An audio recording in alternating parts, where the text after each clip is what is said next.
We live? Think we're live, man. I think we are live. Yes, sir. We'll give the people a little time to pull up, pull in. There we go. I'll play a little oh the shit. There we go. People loading in quick. I'll play a little something for the audience in the meantime. I appreciate it. Come on in, guys. Come on in. Come on in.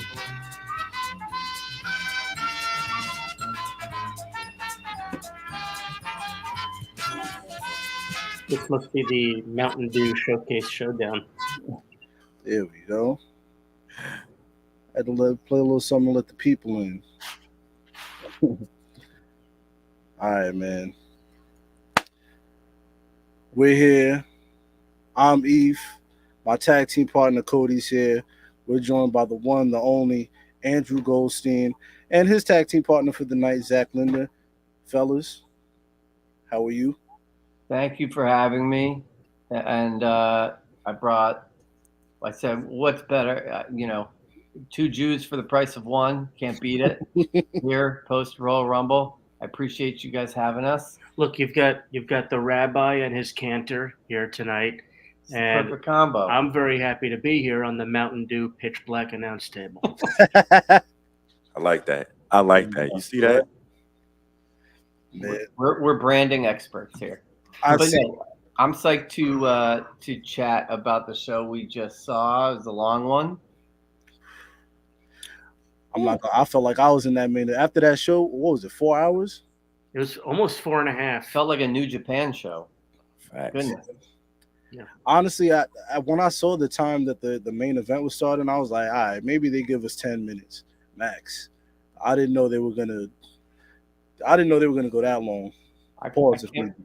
I can't believe they threw that music performance in like 3.5 hours into the show. What do you? And they took off the ropes for it, which means the ropes have to be put back on, which means we got to sit through commercials until they do that just to get to the main event. Yeah. Really, Dave Meltzer said he would have given the show 5 stars, but it needed an extra hour. it was a long show. I thought. I mean, we can dive right in, but starting with the men's rumble, very ambitious, very questionable move, in my opinion. Really? And 'Cause I think all right, so let's dive right into it, man. Let's get right into it. We going what I'm saying, Pat McAfee came out there, he did his thing. We got Pat back on commentary. That was great. I'm like, cool, I'm feeling the vibes. Let's bring Pat back. Cool. And they announced they kicking things off with the men's Royal Rumble match. I'm like, I'm at first, I understand what you was talking about and everything. Oh yeah, you see on the we got the graphics here as well. You know what I'm wow, saying? you guys are. This is great. The production values. Who do you have there? Kevin Dunn running this thing? No, not Mr. Kevin Dunn. Not Okay. no, not Kevin Dunn. We got somebody better than that. Yes, That's are buttoned up. Yeah, it's just it's usually the main event of the pay per view, and to start, it's just ambitious. It was just a bold move to start with the men's Royal Rumble. I mean, that's kind of the big ticket item. Hmm. But there wasn't really another match on the card that could have opened the show. So in that regard, I get it. But it was just like, okay, we're jumping right in with Imperium. I had a pit in my stomach right away because I think it's sort of telegraphed that you're not going to get a big surprise here at the beginning of the show. They're going to save whatever big surprises for the end of the show, which we obviously got that big angle in the title match where we can talk about later. But I think the thing that saved it was bringing out Gunter and Sheamus 1 and 2 to kind of run back the rivalry of the year, so Possible to speak. match of the year. They give it to you twice here. Reminded me of starting out with a big high spot, like how they used to start out Mania every year with a Money in the Bank match. Let's get a bunch of guys out there. Let's make it, really high flying and get the crowd popped really, really quick. So it was kind of like that. And they kind of beat the crap out of each other for a few minutes. They were elbowing each other in the jaw and stuff. But boom, then you're on to entrant number 3. And it just felt like it was monotonous from the start. And then we got no surprises, right, in the Rumble match. Booker T for like 8 seconds. Yeah, that was it. Well, I think Booker was probably the only surprise, and we knew about Cody. I thought Cody would have came out a little earlier, but after I saw what was going on, I was like, all right, 30th. That's probably my biggest gripe is that why do a month of vignettes if you're gonna do, how much bigger would that moment have been? How much more excited would we be right now if there were no vignettes and Cody was number 30 and then had basically a singles match with Gunther and then Cody wins it? I think we would have been much more hyped than we are now because we knew it was coming because we saw a month of vignettes. And because it was so predictable, I think the story of the match isn't Cody Rhodes now. I think the story of the match is Gunther. Gunther was the star of the match. Yeah. They're clearly, obviously, Hunter feels highly about Gunther, and why wouldn't he? Knew him from back in NXT and NXT UK. Clearly, they're going somewhere with this guy, Intercontinental Champion. Andrew was saying during the show, just wish it was the throwback title. The new title design is just awful. This is a big Goldstein hot take, but I love Gunther, but like the whole story is ruined for me because that title is so ugly, and I like it's not as cool because he's not wearing like the old Intercontinental title. I get hung up on these things, so that's kind of my thing. I definitely agree. Vignettes in 30 was interesting combo, to put it nicely. It just felt so anticlimactic. It's like you knew he was coming out. If his music would have hit and there was no confirmation that he was going to be in the Rumble match, people would have been losing their minds. Yeah. Honestly, Nia Jax got a bigger Nia Jax got a bigger pop than Cody Rhodes because nobody expected it. Same thing. They ruined it with the month of vignettes. They were great vignettes, but they really cut. They undercut the surprise. I mean, the Nia Jax pop from me was me walking out of the room, but that's a discussion for another time. I just liked how the end of the match was we get America versus Nazi Germany 1-on-1 for the final two. Yeah. It was like General Patton and Hermann Goring. Okay, there you go. Right. I think like that goes back to your point, or you were saying like how like the match was too predictable, and maybe that's kind of another reason why they threw this match on first. Like we kind of all expected Mr. Rhodes to walk out as Royal Rumble winner, and that's why I kind of like, all right, you could throw that on first, get that out the way and everything, and plus, like you saying, we had a bigger angle at the end of the show, which I mean maybe because they knew they had such a hot angle to close the show. Mm-hmm. They decided to make the men's Rumble not as spectacular because they knew they had us. I have a question for y'all. Do you think Cody Rhodes' injury was a blessing in disguise for him? Like having all that time off to basically come back, hot shot to the Rumble, win the Rumble. Now you're on the road to WrestleMania.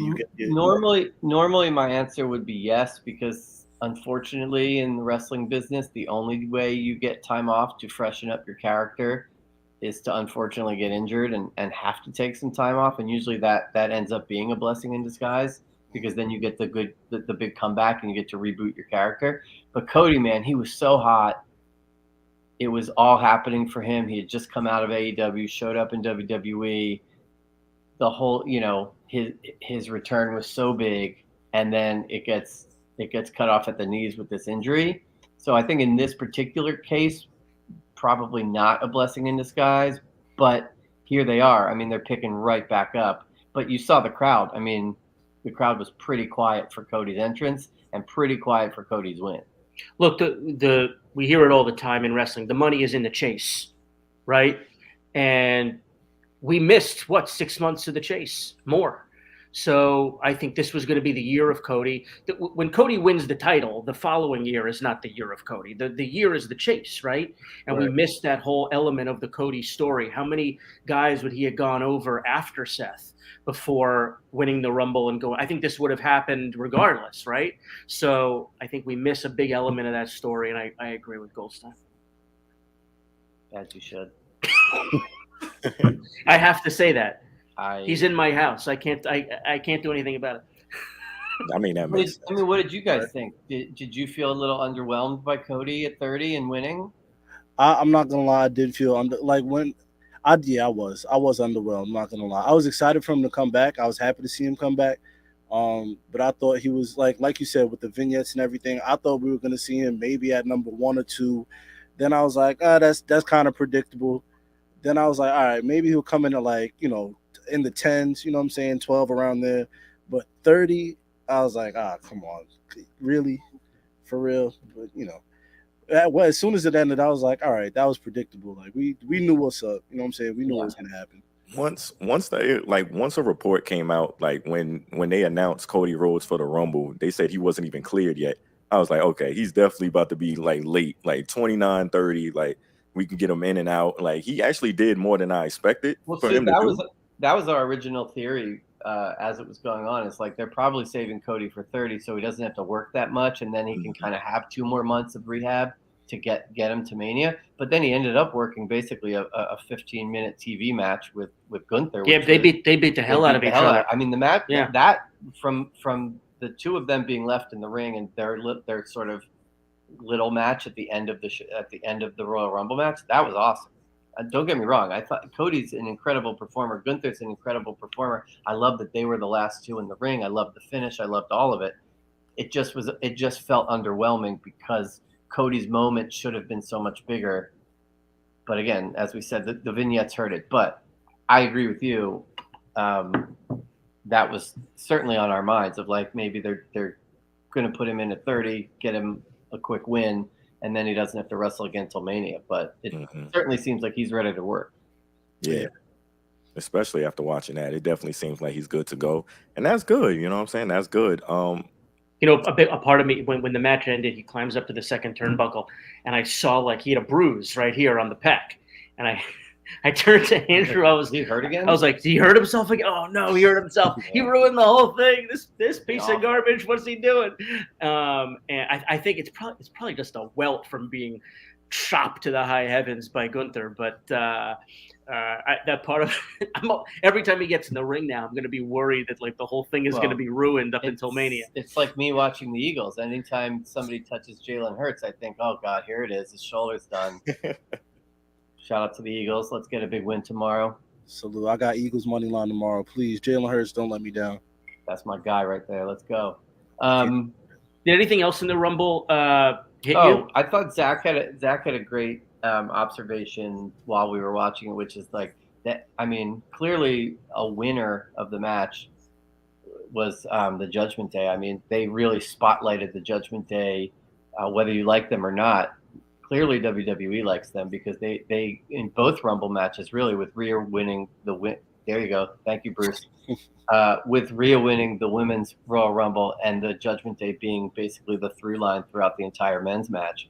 I mean, they were the clear like non-winner winner of the match. Well, I don't know if I'm getting worked or not, but I was like, enough already with the Judgment Day. The whole Rumble was Judgment Day. It was the whole Rumble, except for like I guess there's always a theme. It's like Kane, eliminates 12 guys, and they talk about it.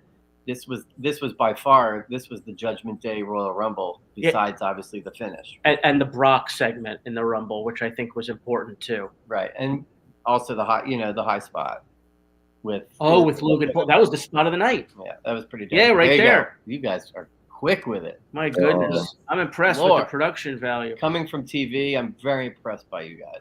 I will tell you this spot, and for those of you who are not watching or just listening, the spot with Logan Paul and Ricochet doing the springboard double clothesline in the center of the ring, I tell you now, that spot will be in video packages for years to come. Yeah. That is going to become an iconic. That's the new Hardy's Edge and Christian. Oh, hanging from the briefcase. Spear off the briefcase. Oh, not it's the titles, right? Yeah, I misspoke. That's the Carmelo Hayes and Ricochet spot. They ran it back with Did they do that? Are we out of the loop here? Who did it better, Hayes or Logan Paul? And it was both done great in both instances. I was surprised. I mean, how do you tear your ACL and get back for the Royal Rumble? Oh, dude, tell the Braun thing. Yeah. What was the Braun thing? He's on the canvas. Oh, there was a great moment. There's a great moment if you watch back the high spot where they collide in midair, and Braun, who's on the mat, supposed to be selling. He's like down and like, and then they collide in midair, and he just goes, Like he sat up and like sort of broke kayfabe for a minute. He wanted to get a look at the spot. It's pretty cool. If you watch it back, Braun, he was like all of us, like, yo. I will tell you that he was not controlling his narrative in the moment. Oh, not at all. No way. Is it safe to say Logan Paul is built for this, man? Because my brother here, he's a Logan Paul denier. I'm not. We have to stop that too. We have to stop that because that's not what I was saying. He looked jacked too. I mean, he has a great physique. He needs a tan. He needs a tan. But he took off the jacket. He's vascular in the bicep. God damn, right? Vascular. My God, the abs. Swimmer's body. He's great. You can hate him all you want, like lots of people do, but I mean, he's just awesome in the ring. Pete Legend, that's right, Steven. Thanks, Bullock. Listen, I'm all for it. I have there's certain celebrities that work in WWE and you roll your eyes. He's certainly not one of them. I mean, he's an athletic. He's an athletic savant. They've done well with these guys recently. Him and Bad Bunny. Mm-hmm. Bad Bunny's another one. I mean, you could say the same thing about Bad Bunny. Is he built for it? Certainly seems like it. Yeah, I think so. It's funny. We were watching what was it? I think it was like the 2003 Royal Rumble. Was it 2003 or 2001? We were watching 2001 Royal Rumble, I think, and Drew Carey came out. Right. And I was like, look at Drew Carey, just good for nothing. Like you're not gonna do a Canadian destroyer or nothing. I was like, come on. I was like, these new guys. You got Logan Paul, Bad Bunny. They're at least mixing it up in the ring, doing something. Yeah. You look back at the old guys. It was like, all right, come on. Snoop in AEW. Drew Carey, not even the best wrestling appearance by Price is Right host. Read Brian Goretz's book. Who else from The Price is Right was on there? Bob Barker. When they were doing the guest host era. The guest host gimmick, Bob Barker was the best. And such a great angle with Chris Jericho. That's worth a rewatch. If you haven't seen that in a minute. You should buy Brian Goretz's book and read the chapter on Bob Barker. I forgot clean about Bob. Phenomenal. It's crazy too because I got the music right here. That's wild. Yeah. Do you guys make anything out of Logan Paul eliminating Seth Rollins? Oh yeah, that's your match at Mania, probably. Okay, because I thought it was just me. Like no. I mean, there were a lot of moments in the match where you were just like, well, that's set up for a Mania match. Like Brock and Gunther. Like, come on, like here, take my paycheck. Let's go. Obviously the Rollins and the Rollins moment. So, that's kind of the fun of watching the Rumble match is prognosticating like what sort of like tea leaves they drop for you on what matches are going to be made at Mania. But it certainly looks like those two for sure. I don't know if I'm forgetting one, but those two stick out. I think a good question by Daniel, though, if anyone actually legitimately likes Logan Paul. I think that you have no choice at this point but to respect Logan Paul. I mean, he's a real hateable guy, a real punchable face, but he's just been so phenomenal in the ring. There's no denying this guy's talent. I want to see him work. I'd like to see him get his ass beat. I'd also like to see him work. But yeah, to Andrew's point, a lot of telegraphing moments like that for Mania. I think that, the rumor has been for a while. I don't know if you've talked about it on previous episodes of the show, but Cena and Logan Paul at WrestleMania. Yeah, that's been floating around in the rumor mill. So are they switching? But if you think about Seth Rollins' position in the company, there's not really much for him right now because he's not in the world title picture, not really in the Intercontinental title picture. He's not really in the U.S. title picture, though he's tangentially, in it with Lashley and what's his name? With Austin Theory. Austin Theory. A-Town. So what bigger match could you give Rollins, who deserves to be, in one of the marquee matches, than to give him the big celebrity match? All right. True. That makes a lot of sense. Go ahead, Eve.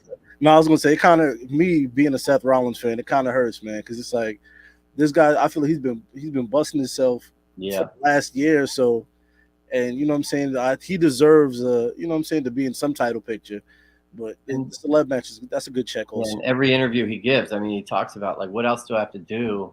Like, put, give me the ball. I want the ball. So it'd be cool. But I also think that match is also a show of respect of like, you're the guy who can handle this for us. The match that's going to get all the mainstream focus, all the mainstream headlines. It's going to be Seth Rollins' name.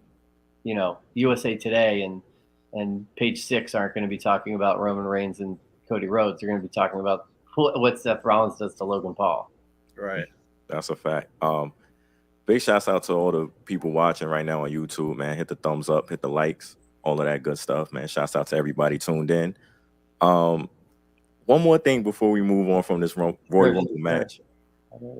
I got one thing, because there was this big signee that came back to the company, and he entered early on in the Royal Rumble, and how he was eliminated and his time in the match, it didn't sit well with me, man. This is a lot of people think this guy has high praise in the company and everything. It's some potential there with Karrion Kross.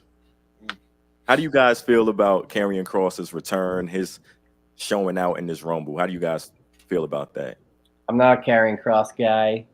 He's a snooze alert to me. He's there's a epidemic in wrestling of like these nondescript dark characters that like they're dark for no reason, and I put Karrion Kross in that category. We have no idea any sort of backstory of why he's dark and brooding, and he feasts on pain. Like, it's just all so cliche. There's so many dudes like that, and I think he gets lost in the shuffle. There's nothing truly. I mean, I'm gonna get so much heat for this, but he's truly unspecial to me. He's got a cool entrance, and that's about it. Not all of his doing. I mean, he's been placed in some pretty bad booking situations in terms of how he was debuted on the main roster and then leaving the company and then coming back, but then coming back to like not really doing anything of major importance. And he's been stuck in this Rey Mysterio storyline for what seems like 6 months. So I'm not the biggest fan. I still think they could turn it around with him, but I just have a problem with this sort of undefined dark characters. It's like, let's have one on the roster, not 7 or 8. I get what Andrew's saying. I wouldn't go quite as far as he does. I think that's why I'm not welcomed back in a lot of official circles. Well, look, I just used to work for .com. What do I know? But I think that it's a great act. It's a fantastic act, but I think I agree with Andrew that once the camera goes from the black and white back to color, I think it loses something. It's a great camera effect. The entrance is great. The star of the duo is Scarlett, and I think the first person that would admit that is probably Karrion Kross himself. But I mean, she's fantastic. I think that I wouldn't say I'm not a huge fan of Karrion Kross in general, but so there was a comment that popped up just a moment ago that said he needs a rework. I would agree with that. I think it doesn't even need that much of a rework. Change his look a little bit. Mr. Ray, yeah, I agree with Mr. Ray there. I think that shave your head. The normal white guy hair is not working for you if you're a crazy dark maniac. You shave your head, do something crazy. This is what we talk about. Guys need to change their hair, change their facial hair. Change your hair. Give me, and I think when he's in the ring, we need to see a little bit more viciousness. Let's see him growl his teeth a little bit more. A little bit. See, I want none of that. I'm over that. The teeth grinding, the jaw thing. I say bring back Snitsky. Let me. You're going too far. You're going too far. I just want to on the topic of disappointing performances in the Rumble. I will say I hated the booking of Montez Ford. I mean, he's the new Kofi. I mean, he's the most athletic guy in the company. You know, maybe 1A below Ricochet, and he was in the match for 30 seconds. What a wasted opportunity to not do something fun with Montez. And they threw him right out in front of Bianca's parents and everything. So he just it's awful. It's awful. I mean, did they really? That's you serious?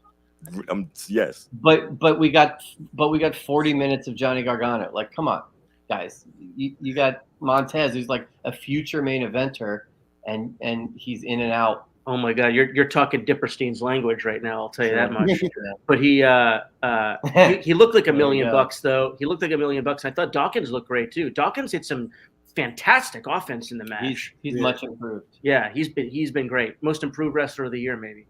Definitely, I think so. He's like Brandon Graham, I just comeback player of the year. somebody said, "Did we cover Kofi?" Nah, they did Kofi kind. I don't even want to say they did Kofi dirty. He just went. I don't know what to say about Kofi. It was just, to me, it was a pretty funny spot. Like, I don't know what he was trying to do, but I think the Kofi spot thing, man, I don't think we need it anymore. We've I seen feel like everything. there was some pauses being thrown out across the country. Man, look, the Kofi. Go ahead. Yeah, those were my thoughts. I was disappointed in how they handled somebody as athletic as Montez. Ultimately, the decision, the outcome of the match is fine. The last sort of 8-minute match with Gunther and Cody was great. I just, but overall, I felt like the vignettes just really hurt the surprise and the cool factor of the match. Man, okay. I just want to pivot because you said something. You just said cool factor, and I think the match after this was the Mountain Dew Pitch Black match. Good. What did you guys think? Shouts to our dog Manny, who's Thank you. he was on deck with the Mountain Dew, but boy, that I don't even a laser tag. My boy right here said it was a laser tag match. They gave us the laser tag joint. Huh? Somebody It felt called like it a match. felt like Naomi sneakers were sponsoring that match. For sure. That I don't even know what to say about that match. Here, you guys can settle a debate we've been having in the Jew World Order text chain, which is that I like LA Knight. As do I. Yeah. I think he has a lot of potential, but there are those who think that he's trash and he doesn't bring much to the table, and that he's a cheap Stone Cold ripoff. What say you? I believe. Are you talking about Dip? Yeah. Oh man, look, me personally, I like LA Knight. I think he's entertaining. Yeah. When he was on NXT, I felt like he had the PC rocking. Even now, I think he's carrying. I thought he was carrying the feud with Bray Wyatt. I still think he's carrying that feud with Bray Wyatt. Yeah. I personally, I am not a Bray Wyatt guy. He's not. I don't want to say he's not bad. I'm gonna lead with love. Okay, I love Bray Wyatt, the person, good guy, probably a great guy. Bray Wyatt, the character, and everything in between. I don't like the mysterious. Yeah. Well, we just talked about that with Karrion Kross, and obviously he's presented much better, but it's still a lot of undefined nonsense coming out of his mouth every week. Meandering promos, word soup, if you will. And I also thought the end with Uncle Hardy, Uncle Hardy, yeah, you're right. Uncle Howdy. Howdy He doody. didn't even land on LA Knight. He didn't even land on him. That was worse than an AEW high spot. I think with that match and the Alexa Bliss match, which I'm sure we'll get to, I was expecting more plot. I was expecting some kind of resolution or next step of the story. I feel like we got nothing. It was more of the same. Enough already. I'm getting bored of it. What is going on with Dr. Howdy? And look, the uncle could have a medical degree. I mean, it was cool. A lot of good visuals. They probably got a nice check from Mountain Dew. Well, that's the one thing I would say about that match is Mazel Tov to WWE's ad sales team. Yeah, kudos to the integrated marketing team at WWE for getting that bag. They got the bag. That was egregious though, kind of like it was Mountain Dew was like shining in the middle of the ring. It was just a big Mountain Dew logo. I was like, all right, come on. What was more egregious, the Pitch Black Mountain Dew match or RoboCop in WCW? It might be that Mountain Dew match. I'm not gonna lie to you. Didn't we just seen Austin Theory had the Beyblade ad for his entrance like a few months ago? I just think it's so strange that Bray Wyatt was this like coveted free agent return, this like feather in Triple H's cap that like, oh, it's the Triple H regime. He's the one who could bring Bray back. Bray comes back to so much fanfare, and the first thing they put him in of any consequence is like this shticky, gimmick match with a sponsor attached to it. It just felt so strange. Mhm. Yeah, and just on the LA Knight tip, I just think he's I think his name stinks. I think his finish stinks. A lot of times his facial hair stinks, but he can talk, bro. Like, how many dudes on the roster can't even just feel like bad improv actors, reciting bullet points? And that this guy comes out and he's natural, and he's got cadence, and he's got flow, and he's got repetition, and he's trying out he's got resonance, and it's just like, I look up to my TV screen anytime he comes on, because I know it's like Mr. Kennedy 2.0. It's just like, you don't have to like him, but like, he's going to do something that's going to catch your attention. He's going to say something that's going to catch your attention. Yeah. He's also older, so I think he's been observing more. I think he maybe, quote unquote, gets it a little bit more. So I think he knows how to come off as not this, the stagnant speaker. Mhm. I like him quite a bit. You don't have to be a main eventer. I think that's what gets lost a lot of the time. You don't have to have the talent of a main eventer to be an entertaining act. He's a good hand on the mic. You don't always have to be a good hand in the ring. I made this point in the text chain, which is like, he's a very good mid-card heel that will make the babyface work to get over, as opposed to just getting over because by default, because you're a babyface. You know what I'm saying? Like, anybody that works with LA Knight is going to have to hang with him on the mic, which is automatically going to make them better at what they're trying to get across. And so for that reason, I'm all for a guy like LA Knight, strictly because his mic skills are so much farther along than a good portion of the roster.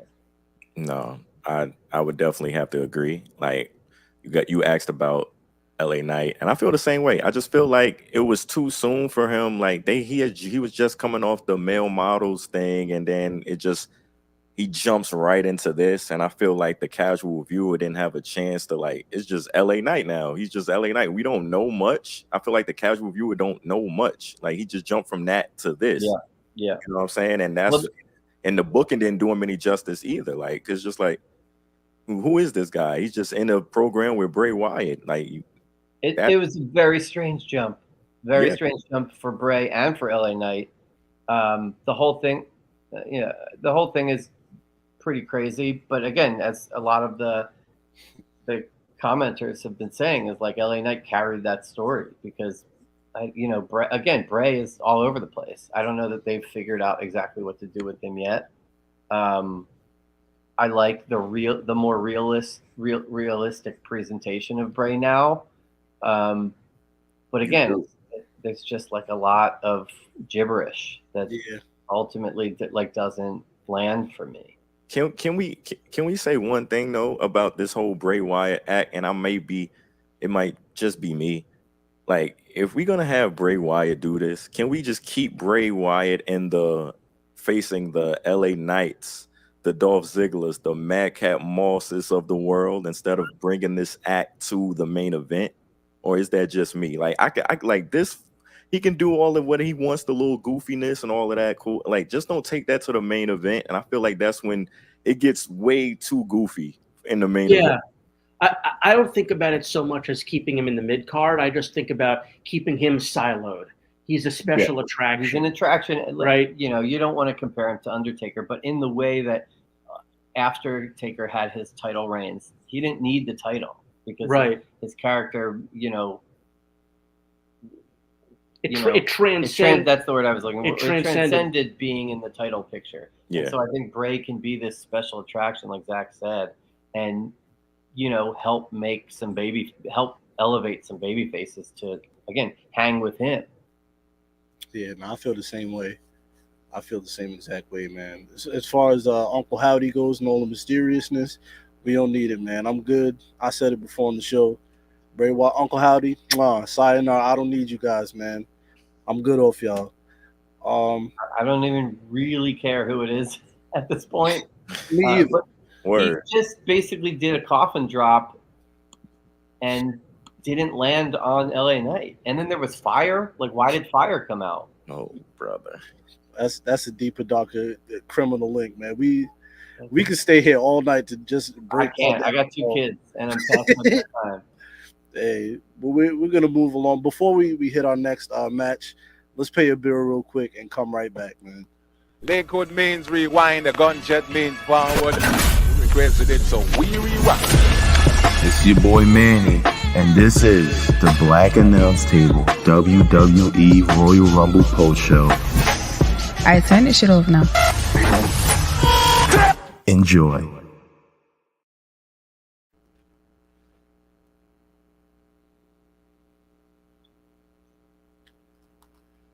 Yeah. Yeah.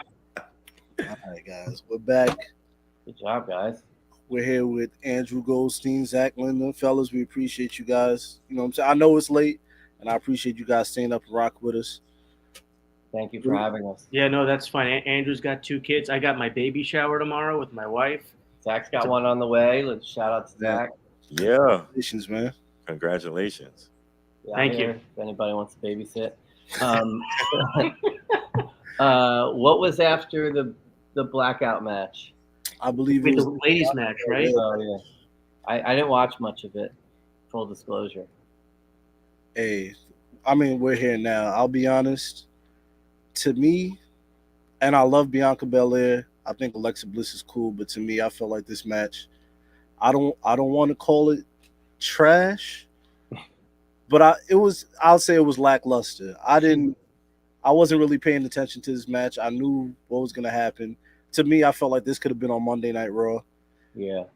Well, I was keeping an eye on it just for plot's sake, as I was saying before. Are they going to do something with Uncle Howdy? I figure that you're doing Bray and Alexa back to back. You're going to have a culmination of the story that they've been teasing for weeks on end here, and we had nothing. All we had was, oh, thanks because of, and we didn't get any of that, and it needed it. So I think we were both watching, out of our periphery vision while we were having seconds of our baked gnocchi and pepperoni pizza. But it's just your pronunciation of gnocchi. You don't like gnocchi? How do you say it? Gnocchi. How do you guys say it? No, I say gnocchi. Gnocchi. Okay, I did it all for the gnocchi. I just think that Bianca Belair is running out of opponents.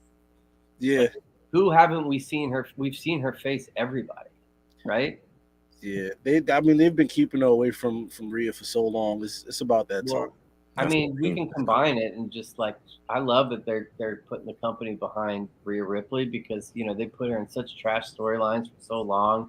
They made her do comedy when it was just like, what are you doing? Like, why are you making her a throwaway comedy performer? But it's like those hoops that Vince sort of used to make wrestlers jump through before he could take them seriously is like, let's see them eat shit. Sorry, can I curse on this? Let's make them eat shit for a couple months before I, give them the ball. We've seen it so many times before, and he did it with Rhea Ripley, and now we're seeing Rhea Ripley actually get to be sort of the badass that she is, and she owns it, man. It's believable with her, and I was psyched to see her win the Women's Rumble. I thought the finish to the Women's Rumble was badass, right? With the way she eliminated best finish to a men's or women's Royal Rumble I remember in quite some time. Yeah. It was a Hurricane Rana, right? Yeah, well, she was hanging from the ropes, which she hung there for a very long time, very strong, and then she pulled Liv Morgan over the top rope. So I'm a big fan of Rhea Ripley. I think her look is different. I think she's clearly, a freak in terms of physical presence compared to the rest of the roster, and she cuts a good promo. So I'm all for it. I think that's the money is Rhea versus Bianca. I'd like to see how they get there. That's the match. Rhea versus Bianca is the match because you've had Bianca being, nonstop going over all year long, right? They built her back up from losing the title to Becky in Las Vegas a couple years ago. Now she's, I know our friends at Cheap Heat like to say that she's the new John Cena, right? But Rhea is right there. I mean, that's the match, I think. No, it better be the match. It better be the match. Rhea, you want to stay away from Charlotte Flair. We learned this in the past. Yeah. Stay away from Charlotte Flair, Rhea. Well, we've seen that, right? That's happened before. Been there, done that. Yeah. And Charlotte's another one. She's faced pretty much everybody. There's not much else for her to do. Mm-hmm. But yeah, I'm big into Rhea. Yeah, same. I'm definitely happy she won the Rumble. I felt like honestly she was the most deserving, and I honestly felt like besides her being the obvious pick to win the Rumble, it's like she deserves this the most, man. That was it. Yeah, Who else was going to win that you were just? Where did you guys like the Nia Jax return? I loved it. I did. I loved it. But I'm out on Nia Jax. I'm a Nia Jax reasons though. Yeah, for real. I'm a Nia Jax man though. You feel me? A Nia Jax stan, if you will. I love Nia Jax. Love me some Big Fine, but I love it. I'm not going to argue with that, but Look, we all know that Nia Jax is a great guy, but I think that there have been talks for many years now about her not being as safe in the ring. You can teach that. Hopefully, she has improved.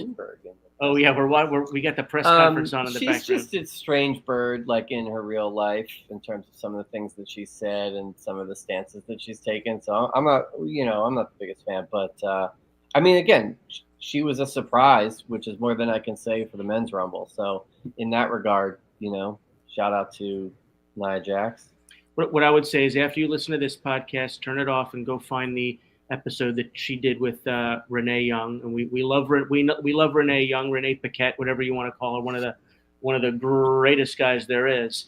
I will admit I lost a lot of respect for Nia listening to that interview. She says some outlandish things. Yeah, I'm not on board with a lot of stuff she said. We don't have to go into the details here, but I just think that there's a lot of talented women in WWE right now, and she doesn't need to take the spotlight away from one of them. I like the dropping of the name Dewdrop. I enjoyed. We got Piper Niven. That was pretty cool. Yeah. Chelsea Green with they treated her like they treated her husband. That was fun. They got her out how they treated her. For a second I was like, man, I think they did Chelsea filthy, and then I was like, you know what? I'm wrong. No, they didn't. People remember it. You did exactly what you're supposed to do with Chelsea Green. And again, mazel tov to the integrated marketing people at WWE, because you got that Street Fighter. Is that what it was? Street Fighter with. Mm-hmm. Yeah.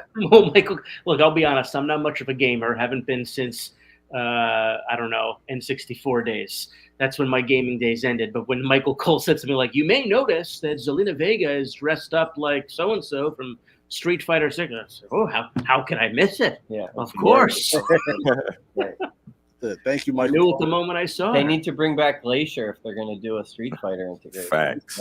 Let's bring back Glacier for real. Yo, Michael Cole, he had the puns too in the whole commentary. Like he was killing. Did you guys catch the Banger Bros? Yes. Pun where he goes, "I'll subscribe to that." Yes. That was fire. I thought that was the joke of the night. I feel like Michael Cole got his mojo back when he saw Pat come out. He was like, "Oh man," he was like, "I'm lit. I got my boy back. We here." Whether you like Pat or you don't like Pat, he makes Michael Cole a better announcer. For sure. All right, so then we had that musical performance, which honestly was it's like a top 5 cringe moment in WWE history. It was pretty awful. The little known third Hardy brother. When I saw them come back from commercial and the ring ropes were off and the band and the music equipment, the monitors and the speakers were in the ring, I was like, guys, it is too late to be putting I'll use Shoemaker's line, cousin Cracker on nephew Cracker. Nephew Cracker, he said. Here. I won't Shouts to Shoemaker. I won't use the joke I wrote, but that was so bad. just really, really so bad, and it took up valuable time that made the premium live event go, instead of end at midnight, it ended at 12:30, mostly because of that performance. And then it's like, now they got to go to commercial, they got to put the ring ropes back up, they got to get the band equipment out of there, the whole deal. So I don't think it was very good fan service to put that music performance where they put it. And they couldn't cut it because you can't invite Hardy to your show and then say, sorry, buddy, we're cut for time, we're going long. That's an undroppable in the format. I don't know if the show was timed for 4.5 hours. Good Lord. Or if something went long, or someone's head is going to roll tomorrow. I don't know. It's a very hard event to book because you have 2 hour-long matches. You have two 60-minute, basically, the Rumble matches are both going to be in the 60-minute range. And then it's like, you got to give the other matches the time that they're due. You're going to have a main event singles match. But, like, it was overkill. I think to what you said, which was that obviously Bianca and Alexa could have been a match that was done on Raw, and it didn't need to be on the Royal Rumble show. There's one thing I have to say to that Hardy performance, and that is delete. There you go. Hold on, I got something for that. I gotta. Hey. I got you. Be here. There you go. I wanted to, because I know Andrew, you were a showrunner, so it's like, how do you backstage, like, what's going on when, like, you're overtime, and you know what I'm saying, like, people are doing, like, what is the talks? A lot of chaos. They're retiming the show during commercial breaks. They're deciding, taking a 18-minute match and cutting it down to 7, plus entrances. I've definitely seen it happen. We've all seen it happen. I mean, just on the last pay-per-view, they had the cage match was cut to just the angle, right? Not the pay-per-view, the on Raw this past Monday. Yeah, Monday. Right, Raw on Raw 30. on Raw 30, they cut the entire match because the trial went so long. They cut the whole match. They just did the heat angle and got out. So that's basically it's like SNL, where Lauren says, this 8-minute sketch is now 4, so go cut 4 minutes out of your baby. It's not easy. It sucks for the wrestlers too, because they have a whole match worked out. They got to decide, like, all right, well, we got to go to the finish right after this. That's kind of, I feel like that's kind of how I felt about the Kevin Owens and Roman Reigns match. I feel like it ended just kind of abrupt with the, just a spear kind of out of nowhere. And then, they did the 2 spots on the stairs, which were on the steps part of the stairs, not the flat edge, which was supposed to tell us that, like, we never see that. It's a brutal looking spot. I honestly don't know how you take it and it not hurt. Mm-hmm. So to take 2 of those and then come back, get yourself back in the ring and then take a spear, it's believable that it would end and there would be no kick out. And obviously they had a lot to do post-match. And then during the match itself, you had the chair spot where Sammy hesitates. Heyman gets mad at Sammy, looks at him. By the way, Heyman's facials, it's not groundbreaking to say how awesome Paul is, but oh my goodness, every show he delivers, and the look he gives Sammy when Sammy hesitates. Look at Paul on the apron there. What a face, right? What a punim on him. That's a forbidden punim if I ever saw one, huh? It was just, the best version of soap operas. That's what we were getting. It was everything good about a soap opera. For WWE to be able to pull it off and not one part of it be cringe. Is just like applause to them for long-term storytelling.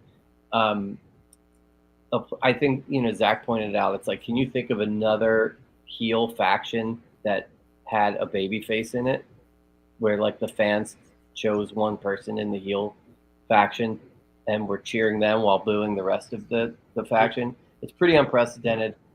It's honestly storyline of the year. To say the least. Keeping the title on Roman this long and making it mean something is something fans have been begging for years. It's like, stop stop trading the title. So just all around kudos. I mean, credit where credit's due. Kudos to WWE all around on the Bloodline storyline and where it's going and how they advanced it tonight. Look, I've been watching wrestling nearly weekly since fall of 1992. I do not remember a storyline that is this nuanced and layered. Yeah. And yeah, we couldn't think of another faction, a heel faction that had a baby face in it. Obviously, the NWO over time organically went from heels to baby faces collectively, and you had the Wolfpack split. But I think that's entirely different. This has a baby face embedded into a heel faction. Absolutely unbelievable. So layered, so nuanced. They've got the crowd in the palm of their hands. The crowd thinks that they're dictating the show, but that's not what's going on. Everyone who's watching this is being worked. Everything that is on screen is very carefully planned out. Yeah. And props to the creative team and whoever's booking this, whether it's Triple H or whomever else, is doing just a fantastic job. And looking forward to seeing what happens in Montreal next month. I think we're all looking forward to seeing. The stars are aligning for Elimination Chamber in Montreal, that's for sure. Oh, definitely. 100%. I couldn't look, like you said, shouts to whoever is writing this story, booking this thing. Honestly, when I see the Bloodline come out, I don't even the matches are a plus, it's a bonus, but the story they're telling is really like a movie damn near. So hey. I think in the comments B Cuzzo is right on. The pop that Sammy got after the chair shot was there he is. I mean it was it's right up there with Sami Zayn getting slammed by Wee Man. I mean, I'm not even joking about that. That's one of the biggest pops I've heard in the last, in 10 years probably, in WWE at least. And that pop when he decides to hit Roman with the chair. I mean, it was huge. It was old school. It was old school heat. I loved it. Look, in kayfabe world, Roman's doing something wrong when he keeps getting his back hit with a steel chair. Second time now, and two iconic moments, right? So he's doing something wrong. Maybe third time is the charm, and he'll learn his lesson. I don't know. We'll see. But biggest pop I've ever heard. This is a little bit of a tangent. I have to say this quick story from my days working at .com. I was covering the WrestleMania when Cesaro won the Andre the Giant Battle Royal. It was the first Andre the Giant Battle Royal, I believe. And Big Show was running his mouth about he was the second coming of Andre the Giant.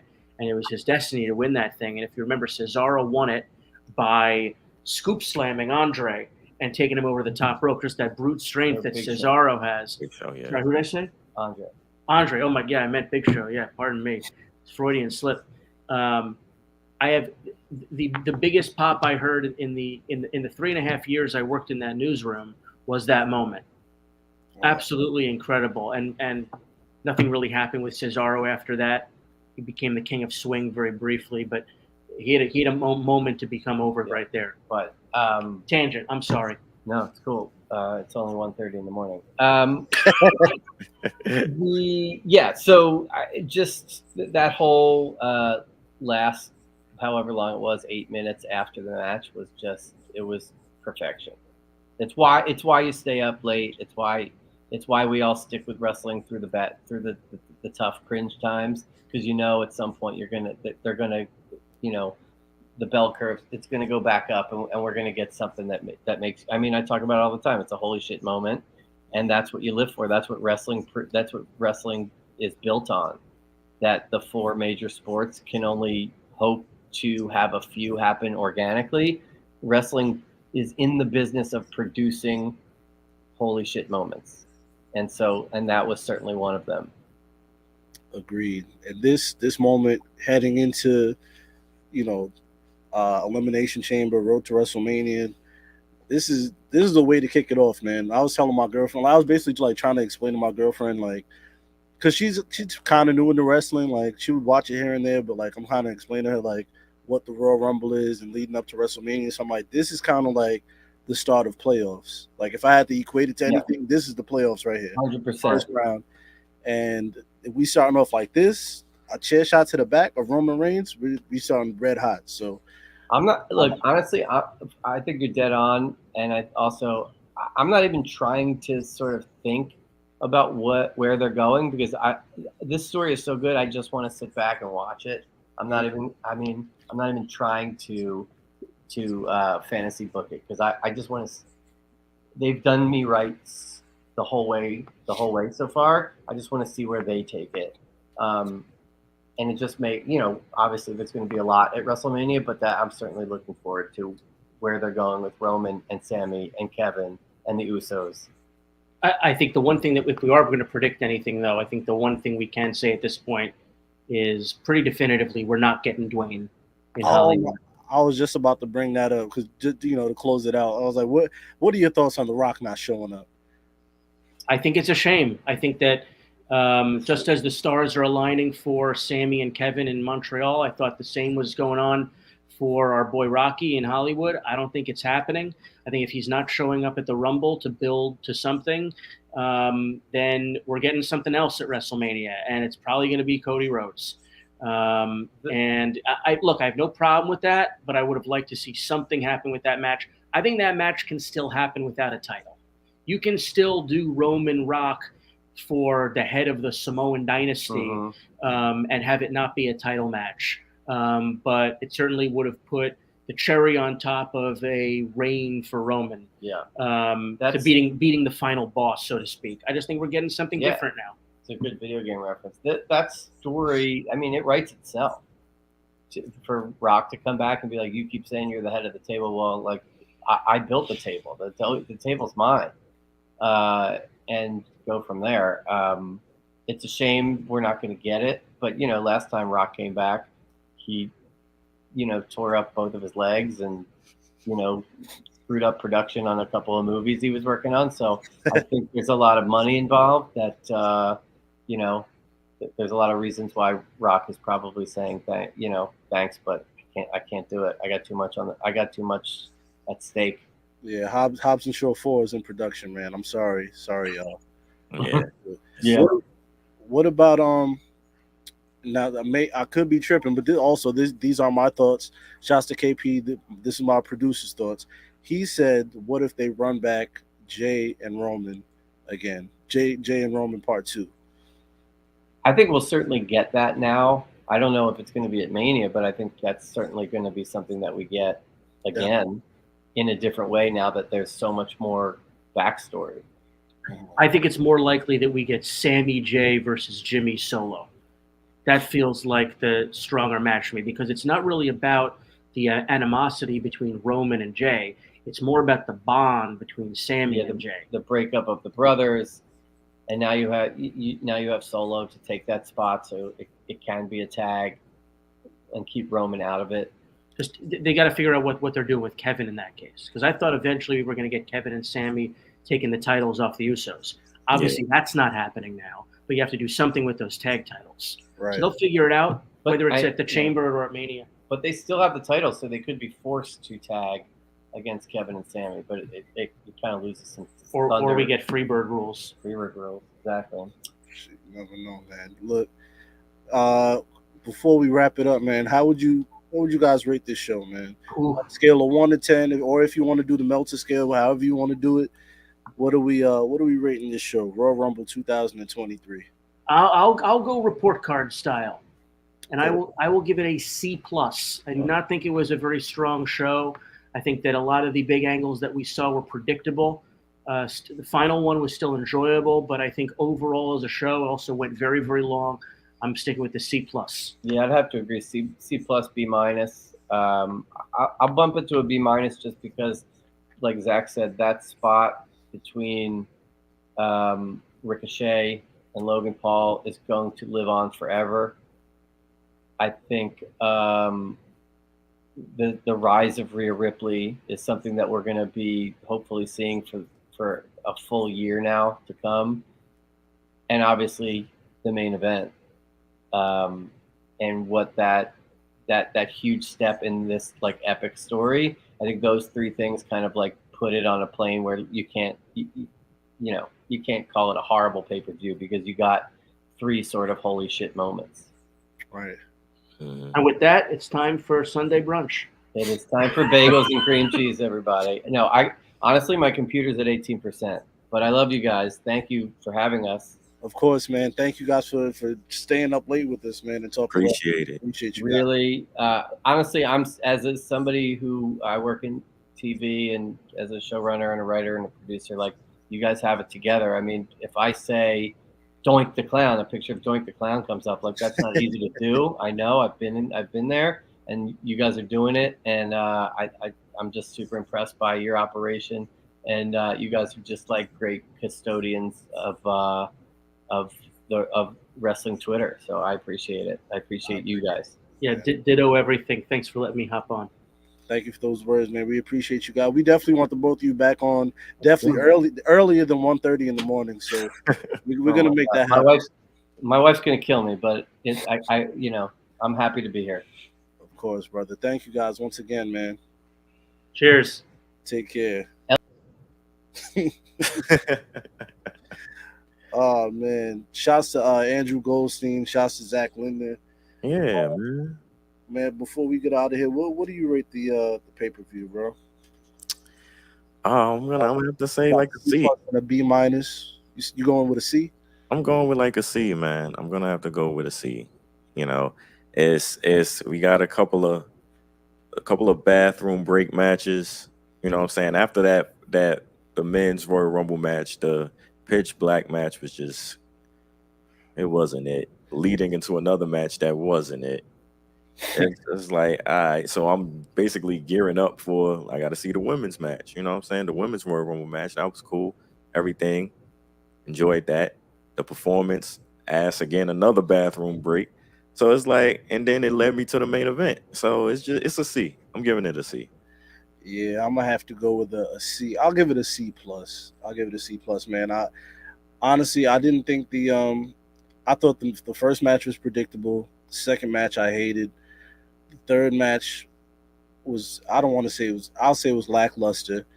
Fourth match was Women's Rumble. I enjoyed the Women's Rumble, and then the Roman KO, that was a great story. So, but I just felt like it was long. Then we had the performance in between. You know what I'm saying? I'm over here fighting sleep. You know what I'm saying? So, yeah, I'm gonna go with a C plus, man. Yeah, and that's like one of the main reasons why it lasted. Pay-per-view just lasted way too damn long. Yeah, that's way too damn long.